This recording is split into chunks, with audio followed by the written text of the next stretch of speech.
Welcome back. We hope you enjoyed session 3 with the students in their career quest. Today you're going to begin talking about getting and keeping the job. The first thing you're going to need is when you go into the classroom, once again make sure the students pull out their name tags. You're also going to need the key term flashcards to go over the vocabulary, the getting the job game card pieces, the getting the job game boards, the dice, the game pieces, get and keep the job flyers, as well as the math STEM skills poster. Make sure you have this hanging up in the front of the classroom as an easy reference for the students to look at. You're going to begin talking to the students about someone decided they were just going to hire them for a job. They're going to talk about what that job is and why they are the perfect candidate for that job. They're going to have lots of different things that they want to be. They may want to be a professional athlete. They may want to be a teacher. So all these things are going to be their dream job that they're talking about. As they're doing this, you're going to be passing out to the students a getting and keeping the job flyer. So when the students have this, they're going to begin talking about what it is to have that dream job and what the type of skills that they need. So begin visiting with them and asking about if they have friends or siblings or family, where they work and what they do, what type of jobs they have and what kind of skills they need. Introduce the words to them of employers and employees. Make sure they know the difference between the two. That if they work somewhere, they are the employer. If they work for someone, that person is the employee.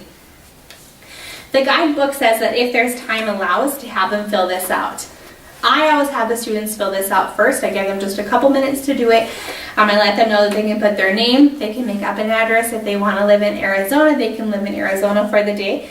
They're going to have their job title, education, their skills, and their volunteer experience. A lot of students won't necessarily know what volunteer experience is, so make sure you explain to them that as a JA volunteer, you're donating your time to go into the students and teach them about junior achievement because you feel it's important. So talk about what it means to volunteer and why you choose to volunteer. The students are going to get a chance to list out their dream job and really think about those different skills that they need. They're going to have a great opportunity later on to see what other skills that they may be able to add to their list. Remind the students to think back to the last time you were there after they had filled out their last sheet to talk about if they had that skill, if they didn't have that skill, or if they were planning to develop that skill. After you give the students a few minutes to go through that, talk about how that's a resume and what that is important to do. A really great idea is also to bring a copy of your own resume or someone else's resume for the students to see what a real one would look like in person. There you can talk about, would you actually write with a pencil on your resume? And they're going to say no, they'd probably throw it away because they can't read it. So begin talking to them about what it means to have a professional resume. Once you're done with that, they're going to move on to the activity and the game board. Students are going to be broken up into different groups for the games. Make sure you read the instructions to the students before you break them up into groups and give them their game pieces. Otherwise, it's easy for them to become distracted. The vocab is very important for the game in order for them to understand exactly what they should be doing. Talk about soft skills.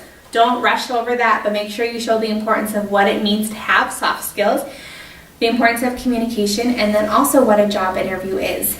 Take a moment, as the guidebook says, to have a student actually come up to the classroom and do the mock interview. That's in the bottom of your guidebook on page 32. The students will get a kick out of it and they'll really enjoy the opportunity to see what it's like to have an interview. Once the students are all completed with that and you've had the opportunity to do one of the interviews, then you're going to begin talking to the students about what the instructions are for their activity. So make sure you read the instructions to them. They're also going to have the instructions in the center of their game piece. So if they have additional questions, they're going to be able to see them right here. So you're going to pass out, break the students up into 8 groups, have the teacher help you with the groups to make sure that it's easier. Give them all of their game board pieces. They're going to get a game board, they're going to get one of these, one dice, and then they're going to get one of each color of chips. Have the students roll the dice to see who's going to start, and then they'll begin going around. Make sure you tell the students that while they're doing this activity, they need to open up their flyer and be keeping track of their points on here. Not only are they keeping track of their points that they work, that they win and they lose, but they also need to keep track of their work readiness skill. So maybe they lost points because they had their cell phone at work. Make sure they write that down there. Or maybe they gained points because they're always on time. So arriving on time would be a work readiness skill. Make sure they complete this because you're going to need to know this for the wrap-up portion of today's activity. Also allow the students to know that they may get around the game board more than once. Have the students play until each of the groups have finished and gone around one time, if time allows.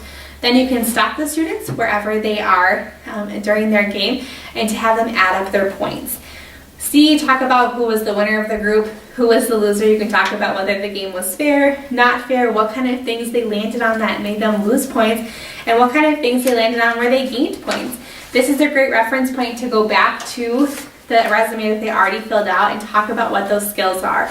Then if time allows, tell them to add additional skills on here or to begin thinking about what kind of things that they may have for characteristics now that they'll want to work on for their future employment.